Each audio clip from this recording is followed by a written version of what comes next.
Hello, my friends. My name is Gabriel and I speak some languages. Today, I would like to talk a little bit more about routine in language learning. And I will focus on talking about a routine for busy people who work full-time, maybe go to school full-time. And I will give you essentially an example of a language learning routine that I would have in mind for this person. I'm gonna guess that you're a busy person, that you don't have all day to just lie on your couch and learn languages. So hopefully this video will be useful to you. I'm gonna start with this. So let's say that you work 9 to 5 every day, Monday through Friday. So you work about 40 hours a week. And I'm gonna assume that during the week, you may not have the energy or the time to actually put a ton of effort into language learning because you also have a family, a social life, so on and so forth, and other things to do, right? So, with that in mind, I would say during the week, okay, we should try to do still 15 to 30 minutes of language learning. Ideally, with perhaps an app on your phone that is quite easy and convenient for you to use at any time. Okay?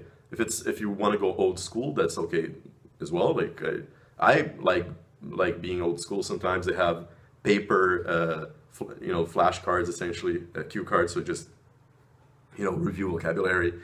And it's fun, but it has to be convenient, I believe. Okay, so whatever you're doing in these 15 minutes a day during the week.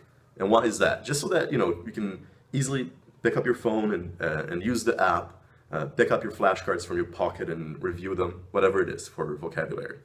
And so I'm gonna say maybe, I don't know, you can use perhaps Duolingo, you can use Memrise, you can use Link. All these have basically the first two that I mentioned are apps. Link is like I always mention it's a website, but it also has an app. I mean, we must be able to find 15 minutes a day, right?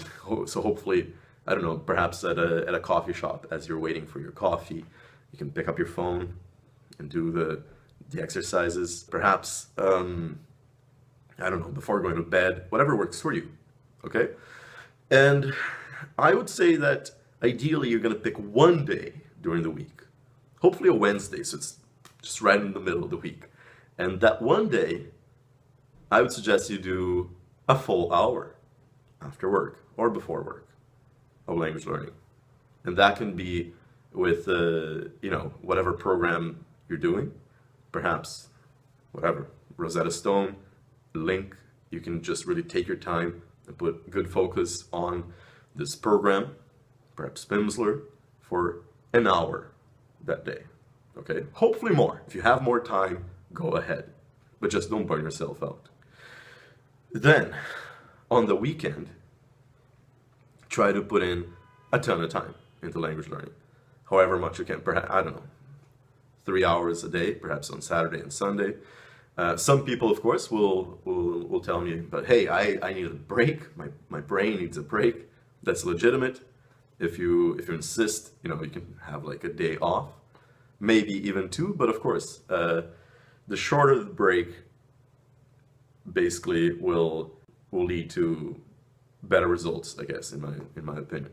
But ideally, right? So I would say 2 to 3 hours on Saturday and Sunday, then 15 to 30 minutes Monday, Tuesday, Wednesday, an hour, Thursday, Friday, 15, 30 minutes.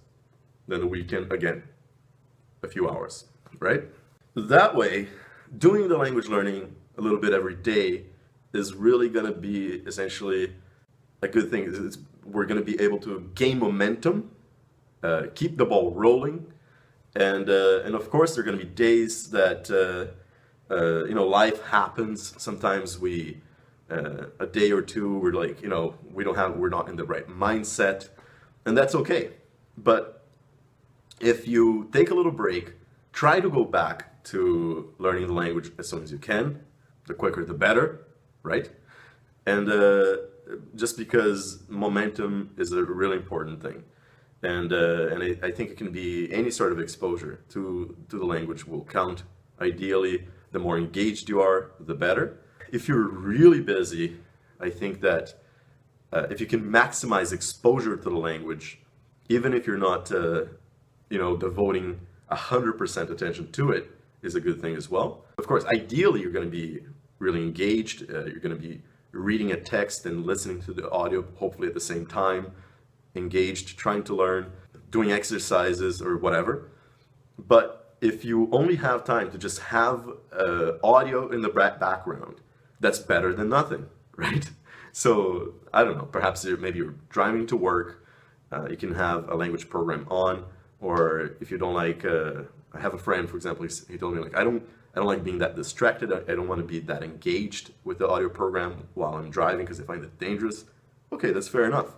But perhaps you can just have some audio as you're driving to work to just essentially gain that exposure to the language, right? Perhaps some radio, whatever, and or even music in your target language. So I think that this routine that I suggested may be a good routine to get started and get the ball rolling.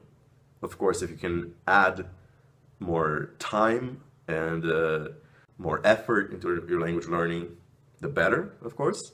But also keep in mind that you don't want to get burnt out, right? You don't want to burn out. And you want to keep your motivation high as you learn the language. If you're burning out, maybe take a step back. But like I said before, try to go back to learning languages as soon as you can so that you can keep progressing. So that's it, my friends. Thank you for watching, and good luck learning a new language.